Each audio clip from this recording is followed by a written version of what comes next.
दोस्तों ये यहाँ पे देख पाएंगे, ये थर्ड एसी का हमने टिकट लिया हुआ है। इंदौर से रीवा स्पेशल जो ट्रेन चलती है, और इस पर अगर आप देखेंगे ये पानी है, ये वहाँ पर वो है जिसमें हम ब्रश वगैरह करते हैं। अगर टॉयलेट का भी पानी हो तो बात अलग होती है, लेकिन ये सिचुएशन है यहाँ पर।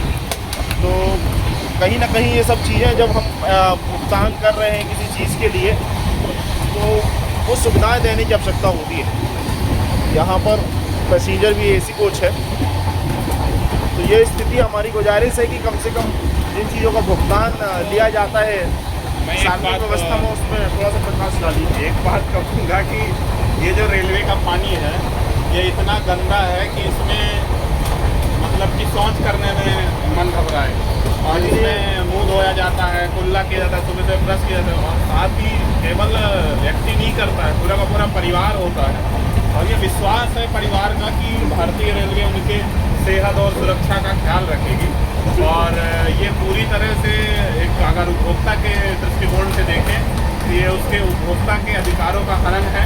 इसके जो उपभोक्ता के जो इंडियन रेलवे है, भारतीय रेलवे है, उसने अपने दायित्वों का निर्वहन सही तरीके से वो नहीं कर पा रहा है, चाहे वो स्वच्छता का मामला हो या इस प्रकार से पानी की व्यवस्था हो।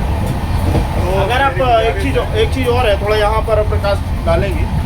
यहाँ पर देखिए बहुत सारी इंस्ट्रक्शंस दिए गए हैं भारतीय रेलवे के, और ये अच्छी बात भी है।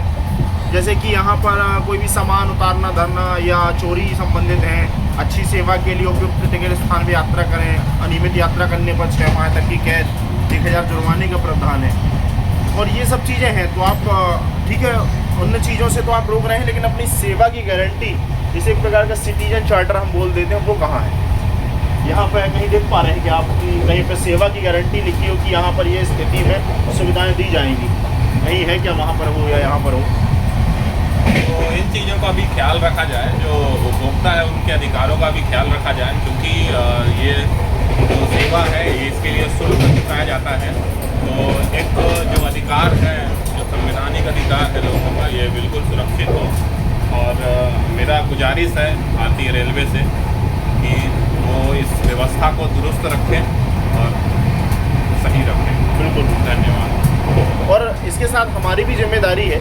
कई बार ये होता है कि यहाँ पर कोई चीज़ है, किसी ने गुटखा खाया और थूक दिया या कुछ भी किया, तो हम सब नागरिकों को भी जिम्मेदारी है कि कहीं ना कहीं सार्वजनिक संपत्ति हम सभी की संपत्ति, तो हमारी जिम्मेदारी इस बोध को नागरिकों को भी समझने की ज़रूरत है। लेकिन कहीं ना कहीं व्यवस्था को भी स्वीकार करने की ज़रूरत है कि जहाँ पर सुधार की गुंजाइश वहाँ सुधार किया। व्यवस्था में हम सहयोग करें, एक नागरिक के नाते हमारा कर्तव्य है कि हमारे नागरिक अधिकार हैं, हमारे मौलिक कर्तव्य हैं, उन कर्तव्यों का हम निर्वहन करें पूरी ईमानदारी के साथ। तो मैं कहूँगा कि बिल्कुल पूरी तरीके से हमको अपने कर्तव्य को निर्वहन कर साफ सफाई का ध्यान रखना चाहिए। और हम भी